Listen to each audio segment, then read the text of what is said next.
celebrating the New Year and so on. But I think the protests that you described that happened 2 years ago have been very significant because unlike the ones in previous decades, they covered the entire Tibetan plateau. That's an area that covers at least a quarter of China, vast area of high mountain plateau. And they covered many different classes of people, particularly nomads and farmers, as well as students, unlike previous protests, which were just small traders. So this shows that the Dalai Lama does have the fundamental politics right, that those protests almost all called for support for him.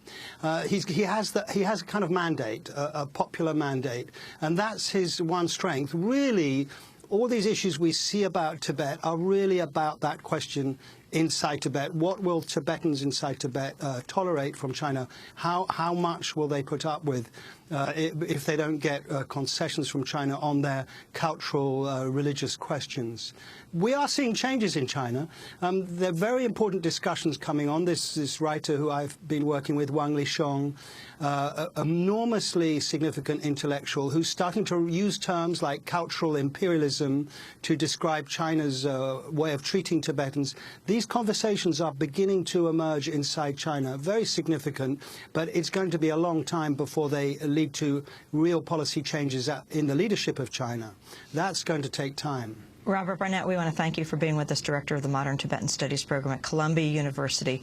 Wrote the introduction to the new book by Wang Lixiong called The Struggle for Tibet.